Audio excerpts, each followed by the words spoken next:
Welcome back to the vlog. If you look behind me, you will notice a lot of different garage bays. And what is this, you might ask? This is Mr. Nicholas's new shop. And yeah, it's a German auto shop here in Portland. Funny enough, the building used to be the city morgue in like the 1920s, and now it's an auto shop, which is why I gave the nickname the Euro Auto Crypt and home for wayward mechanics. And speaking of wayward mechanics, let's go find one right now and start getting to work on mods for the truck.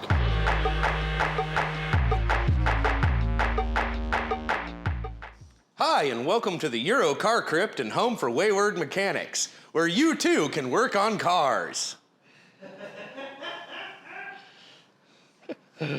That's our service manager in the back laughing, because we've all lost the will to live. Got the truck ready to go.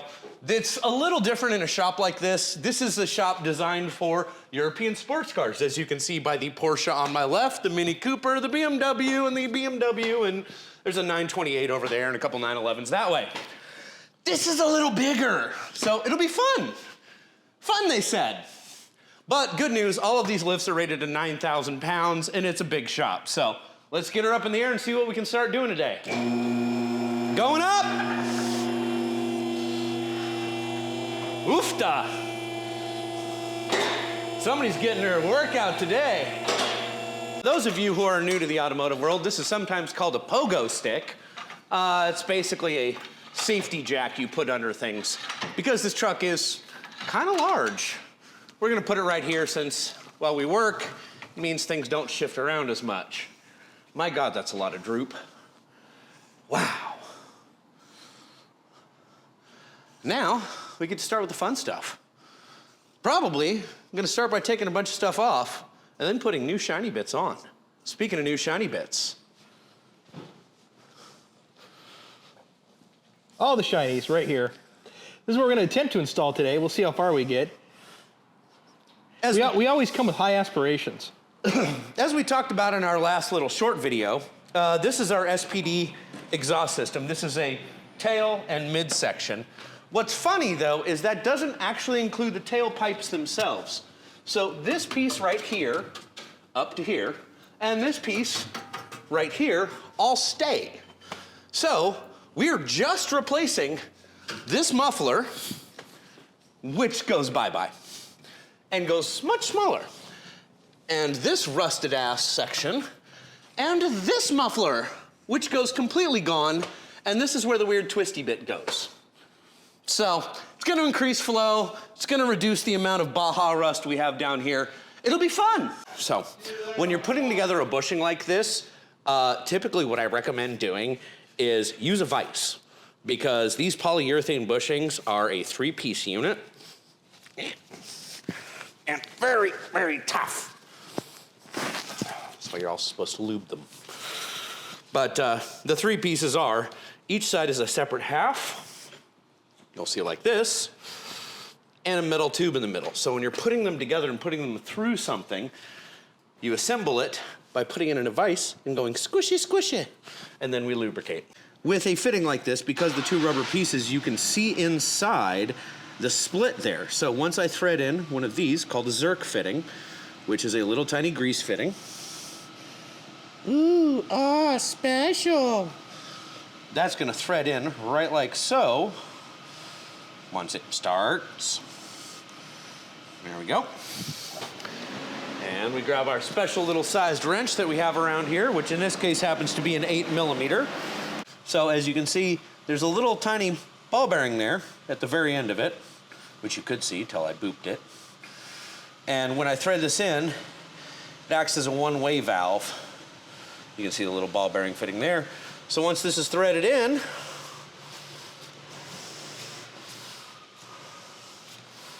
grease goes in this way but won't come back out.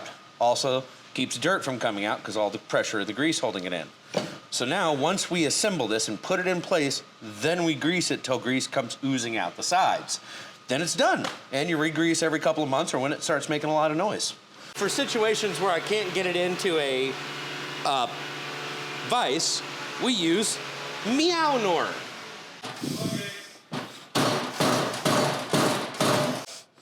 The unfortunate side of powder coating is sometimes we have slight fitment issues.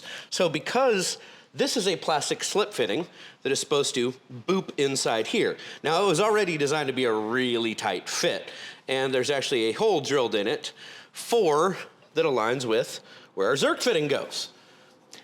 Unfortunately, because of the powder coating, what was going to be a tight fit is a little too tight. So, with the power of a drill,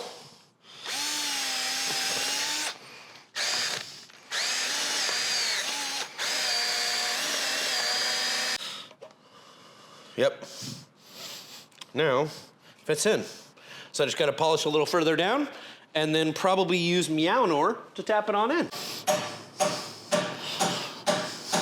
So with the ridge that was built into the outside of this plastic fitting, it's actually set for the right depth that this Zerk fitting is in. Now I did drill the hole out a little larger on the plastic side, but the Zerk fitting is deep enough that it goes into this plastic. You can kind of see it right in there. And that means that this plastic fitting won't slip either. So this just gives you a nice Teflon-y, kind of plasticky, slidey surface for the ball joint at the other end. Goes like so, ish.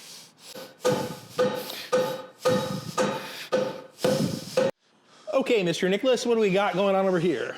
So we're getting ready to mount the top piece of both the differential armor and the, what do they call these things? Torque bars? Torsion bar, I think? Torsion bar. The beam. The beam. The beam. But this side, as you can see, it's got a bracket. It's designed to go around your axle sleeve, your axle tube, because this is a tube pressed into a cast body. This is the one thing people complain about with 9 3/4 inch axles, is that because it's a cast piece here and a separate tube, that these are weak. So among other things this armor does is it actually reinforces this assembly and makes it all a lot stiffer so you don't break. But we have a minor problem on the other side. So if you come around here, you can see plenty of room, nothing in the way. I can move that, that's no big deal. This is a little more complicated, or it looks that way. So grab it. It didn't move at first. I loosened things first. But this is your axle breather. This is the tube that allows air in and out of your axle so that when fording things and such, there's air to breathe so that it doesn't cavitate or overheat and explode. If you unthread this little guy, like so,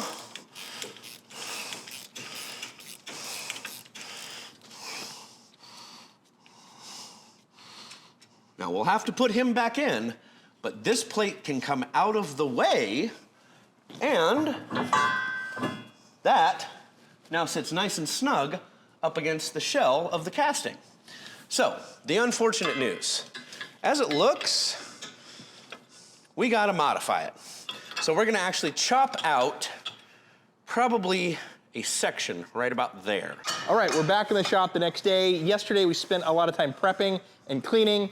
Took a lot of dirt out underneath of that truck off that hadn't seen the light of day in forever. And also took out the exhaust and prepped the rear diff as well. Now, what we're doing today is finishing all of that, and Nick is prepping that as we speak. And by the way, the rear diff armor and torque arm is from Krazy House Customs and provided by Hammerbilt. So we're gonna go ahead and check out Nick and see how far along he is.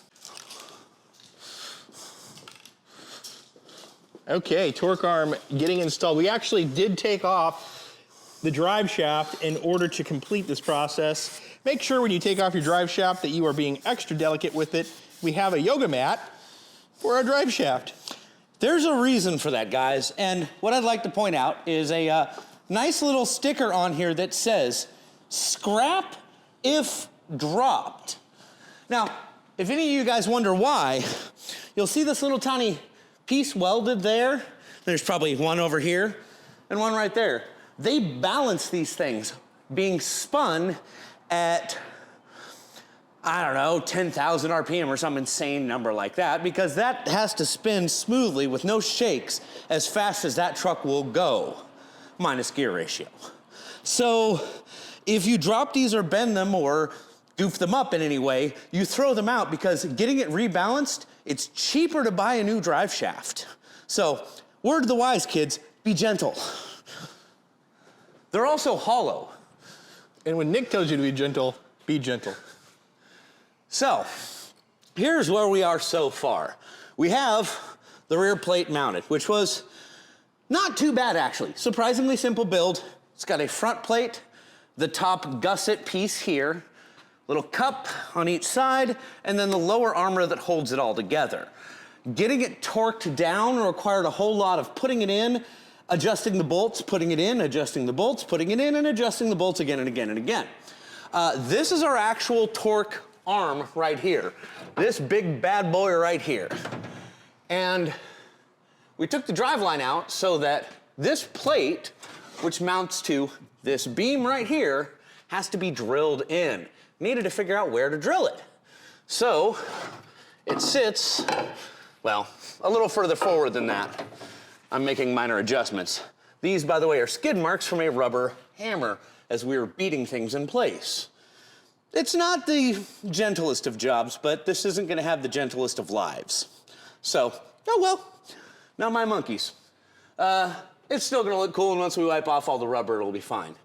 What we didn't do that we should have is lubricate this slide piece more. So all of this kind of powdery stuff you see is actually a dry lubricant I'm spraying in there and wiggling around to get it to move a little easier. So I needed to come about 2 inches forward, and I'd rather do that than beat it with a hammer.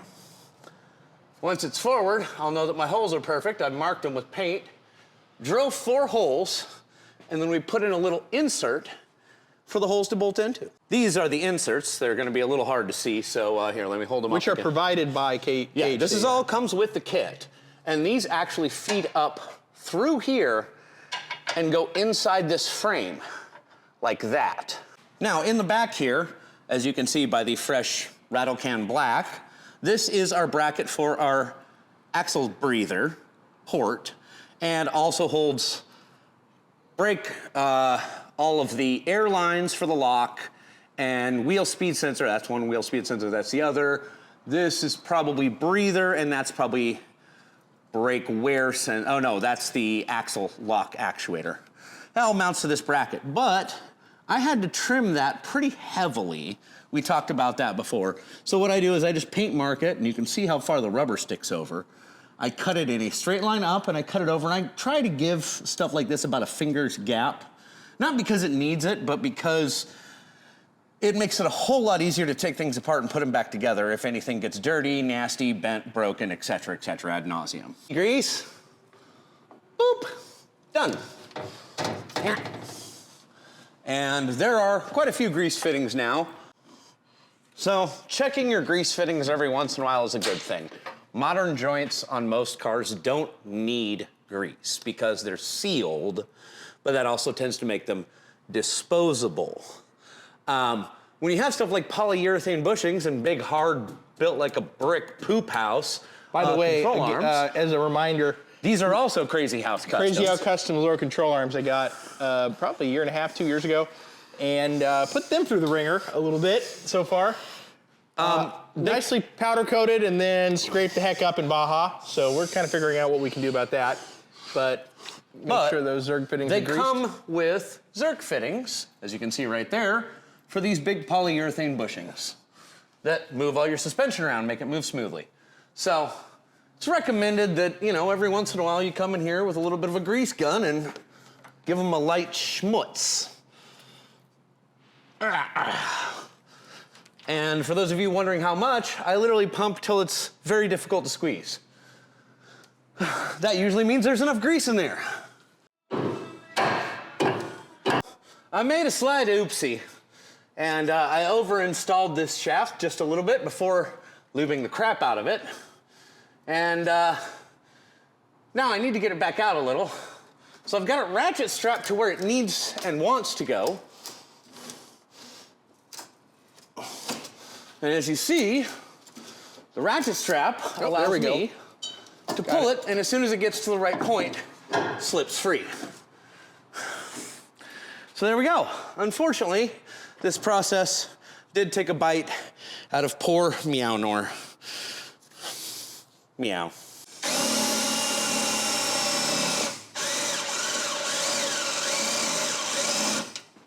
Metal shavings.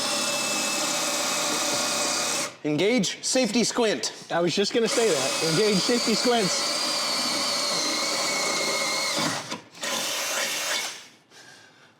That's square. No. Oh, bloody hell. All right, let's try you.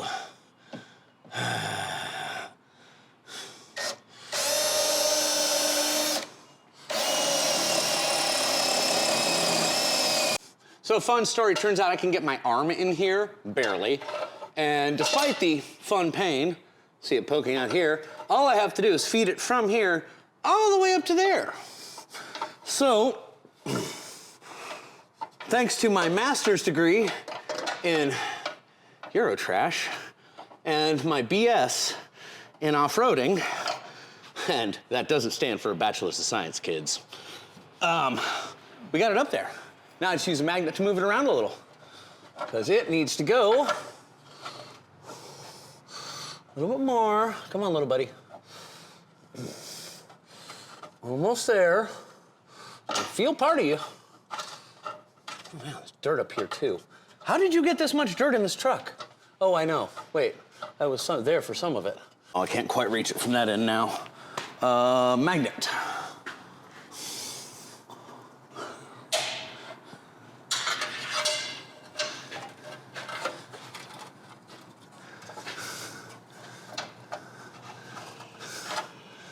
There we go, and just a little bit further and I should have the hook. Yeah, yeah. So now I can maneuver these, as necessary, to line it up over that hole. We've got the holes drilled. I punched them with a small hole drill bit, and unfortunately the only drill bit I had was ever so slightly larger than the backing plate here, which I'll finally take this guy out. So I ended up using, some people call them a Christmas tree, some people call them a stepper drill bit, one of these guys. And I kind of had to walk it around, especially in this hole because of how close it is to the gas tank, to get the hole to fit. The other thing is, having bent these, I was able to feed them up, catch the little finger, and move them around. So once I put the first two in, I moved the nut part, as you can see over there, out of the way so I could drill the second hole and get everything lined up. I did put them in backwards. I put one in one side, one in the other, and I needed to flip them around. That was fun. So good luck. It's kind of a guessing game till you get all the holes lined up and drilled.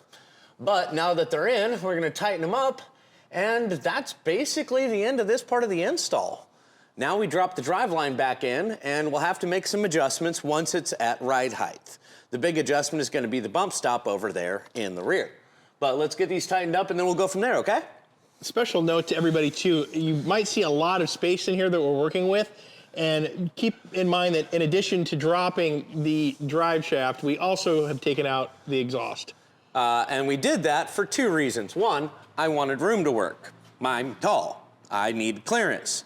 Two, we're putting in new exhaust. So that's next.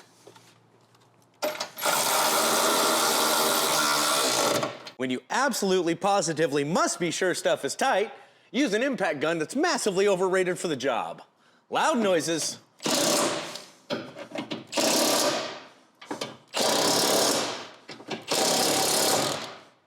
Oh yeah, she ain't going nowhere. Okay, we're gonna hit this with the Zerg fitting with more grease again. I wanna note that Krazy House Customs actually said not to powder coat this arm, so you can see the raw metal here. So that's why that's not powder coated. I think that's because it's going to move a little bit with the movement of the truck as well. It's also because it's inside a little rubber or a little plastic bushing in here, and if it had powder coating, it'd start binding up on that. And it's a tight enough fit that I oopsie daisies and accidentally over-installed it. That's why you can see a little bit of wear and tear at the very edges here and a little bit of beading marks here. But all of this should stay lubricated with grease, so we should be fine.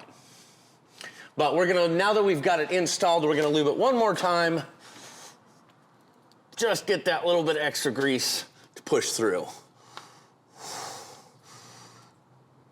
And if Brad will bring the camera on the other side,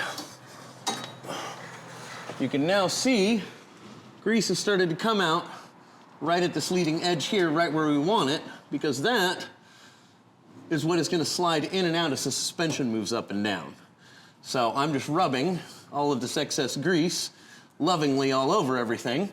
Grease also acts as an anti-rust agent, so it's going to collect dirt.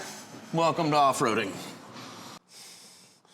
So other than hitting my head and turning my brains into more mush than they usually are, we are now installing, let me turn that down just. The new exhaust. There we go. The new exhaust. So somebody had a lot of fun in CAD designing this cool arch around system.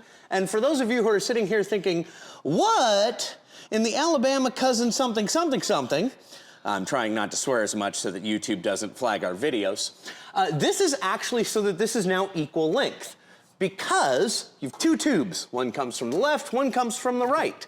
Well, this tube actually comes from the close side of the motor.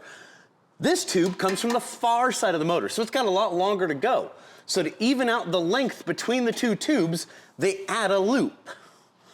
And you add things like this. This is called an H-pipe, which means that flow between the two tubes, you'll get a pulsation that happens. And to balance that out and actually increase, believe it or not, the vacuum effect, the Venturi effect of sucking the air out, they cut a hole and put a bypass between the two that one side will literally suck air out of the other and back and forth. It creates a plunger effect, essentially, increasing exhaust flow. This has been tested by everybody from the guys at Hot Rod Magazine to, you know, Engine Masters have done a video on it. There's a lot of cool stuff on why stuff like H-pipes work in exhaust and why you have kooky things like a bendy bit to make it an equal length. All in all, it's going to increase a lot of flow, really reduce restriction and reduce back pressure on the turbos. And since the factory exhaust, if we come forward, is turbocharger up where my little fingers are hiding right there, a little hard to see, comes straight down, and this is our catalytic converter. To replace the cat, you have to do a downpipe, and we will eventually probably do a downpipe. These are half this clean because Brad spent over 3 hours yesterday trying to clean the rust off of this stuff. Now, this is supposed to be stainless steel. It's this rusty because of the Baja. Nothing is truly stainless. Ask a Tesla owner.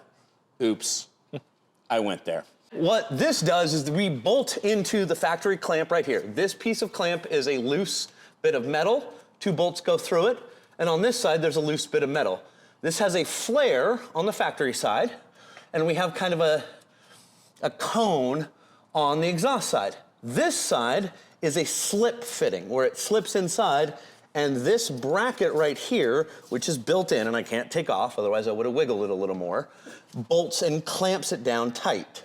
Now, this is the first piece. This is the resonator delete, or muffler. Well, no, technically it's not a muffler, it's a resonator delete. Ignore me. So this is our resonator delete pipe. We have a second piece of exhaust that's gonna bolt in back here. The other reason they typically do uneven links where they meet is so you can't get it backwards. The more you know. Also, to point out, this is probably one of the actually easier modifications to do. Yeah, if you're gonna do anything homebrew. This is super easy. Now, the only thing that was hard about this whole job was because we have 75,000 miles of gnarly rust and dirt, and I mean, we cleaned this truck and we still got rust and dirt and everything. The actual bolts and hardware were, how do I say, difficult to get out. So the hardest part was literally knocking the old bolts out. And these two in particular, for this little bracket, because the factory bracket, this is actually welded in place. This bracket doesn't move. It just expands and contracts right here. These are fixed bolts. You can't take them out. The nuts are on top. Lots and lots of rust release. In this case, we're using a brand called Worth. It's a German brand. It's a German auto shop. What do you expect? It's what I have laying around. I had to get up there with a special impact gun I have that's very tiny. You can do it by hand. It's just going to take longer. But those are the only 2 bolts that are at all difficult in this entire job of doing the exhaust. And they unbolt from the top. Yeah, this thing slides in, and then they're just going to clamp back down. These 2 here unbolt, and then the exhaust, the SPD, comes with new hardware for this side because they just use a laser cut plate, where the old exhaust has nuts welded in. Now the next section will slip on with a pair of slip fittings. So, as I showed, these nuts are coming in from the top. A trick that might help you a lot if you're having issue with clearances, this heat plate here that is now wiggly, if you come around the outside of the frame right here and reach your hand up right above this box, there's a nut that comes down, or a bolt that comes down and holds the backside of this heat plate in place. If you come over to this side, you can actually see the hole where that would bolt through. Right there. By loosening that, I have a lot of extra room to get wrenches and stuff up in there to undo these 2 difficult bolts. Is it unfortunate that Ford put them up, facing up? Yes. Is there a reason? Probably. Does it involve an engineer? I would bet. And this is what I mean by a weird impact gun. This is actually a Harbor Freight brand, covering it, and I'm using a snap-on wobbly adapter for the air hose. It has to be pneumatic because I need something this tiny, and I actually needed a shorter socket to weasel up in there to get these in and out. I use everything from Snap-on to Harbor Freight. Here's more proof. This is the old muffler. Those are steel toes and that hurt. Like, that thing's huge. This is the new shiny hotness. Way better flow. When I was talking about X pipes and H pipes, this is an X pipe as well. Just to guarantee that you get as much cross flow and as much flow as possible, they didn't just put an H in it, they put an X in it as well. Again, provided by Hammerbilt. These are SPD exhaust. Yes, these are the brand SPD. They were also packaged incredibly well. They're well built. Their engineering is unreal. So somebody spent a lot of time in a CAD room figuring out what was gonna be the absolute best flow. This wasn't designed by accident. This was designed by somebody who's done this before. Which is why sometimes it's better to buy a nice exhaust than pay Billy Bob your buddy to weld you one up, like I did on my Ford F-150. Oh man, I gotta loosen that. So this is a one-piece version and a removable version of that same type of clamp that's up front. So you can see it has a shaped bit in the middle so you can't completely crush the pipe. They're very springy. They've got a little fitting on that side so you can't damage the thing. And this is literally what holds a lot of exhaust pieces together. So once that's loose, and you see the slits, that's just to allow a little bit of expansion and contraction to make all this stuff fit together easier. If we do have trouble fitting this, which we might have a tiny bit of toughness, what we can do is we can actually use a little bit of spark plug lubricant or a metal-based anti-seize. But fingers crossed, we won't have to. Don't ever use like a lithium or a grease-based stuff because, again, exhaust is hot. That's grease. Grease fires happen. I don't want one under my truck. So, drive shaft, for those of you who are wondering. This thing weighs maybe 20 pounds. It's a shaped hollow aluminum tube. It is a slip fitting on that end, and this end at the differential is 4 12mm 12-point bolts. They are 12-point and they are 12mm. Remember that, because if you try a 13, it's not gonna work.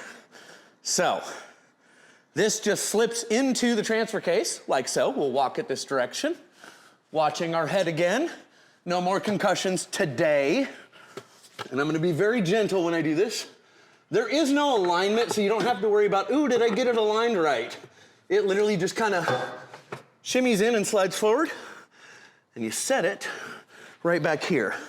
Now, I actually paint marked ours just in case, and that is 180 out. But it doesn't actually matter.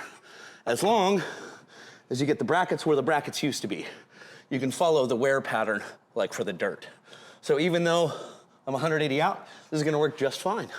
Now I just gotta put the bolts in and go test drive this thing. Cold start on 2018 Raptor with new exhaust.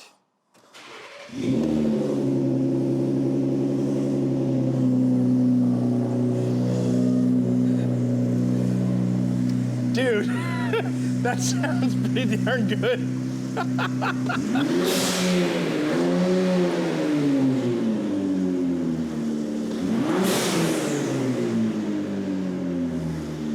So I've never been an exhaust guy, really. I've never been super into exhaust sounds, but I have to admit, that's pretty cool. That's pretty cool. Like, it's like, wait it took for me it. 5 years to get to this mod. That's usually #1 mod for people. I know. Also, now we're at that bass tone. Yeah, hold on a second, I turn around to record. Okay, that's a pretty cool sound. I've never really been an exhaust guy. I know everybody's exhaust people, and they like that exhaust sound. It's usually like the first mod people do on vehicles, next to tires. But now I get it. It's pretty cool sounding. Exhaust, who knew? This is Nick attempting to film, so I apologize for any camera errors, but We're just doing a little test drive, moving all of our keys out of the way. yeah, don't go down this street. I'm trying to turn, but I can't see past this van. Yeah, you kind of can't. It's kind of a problem. That's just a thing where you just got to go on a leap of faith and assume nobody's going to hit something this big. Or this rowdy sounding. Okay, at the next block, go ahead and take a right. I will show you our secret test track. I have to put it in sport mode just for funsies. I know. Which keep it straight? You're clear for 3 blocks. Hit it.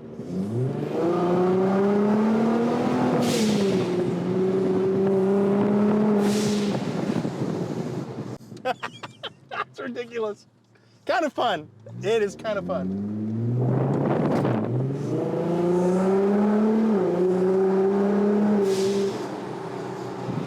That does not sound like a Ford Raptor anymore. It's a good thing I don't live in California because it's probably not California compliant. I wish you people could see his face right now. Unfortunately, you can't. I'll have to. There we go. Yeah. Once he's done parking, I'll have him show you that smile. Because this Yeah, thing. that's fun. New exhaust. And actually, when I accelerate, I can feel the torque bar? torque bar like Grabbing. grabbing when I accelerate. Yeah, So, that's yeah. because we only have about a credit card's gap right now, so it literally cannot wrap the axle. So you are now, if we put this thing in Sport Plus or say race mode, Baja mode, anything, it is gonna get spicy. Yeah, for sure. Hey, thanks for watching the vlog. We're gonna be back. We're gonna install that bumper. We're gonna do some more engine tunes coming soon to the truck. So stay tuned, and then we're gonna hit some trails and test it all out. Thanks for watching.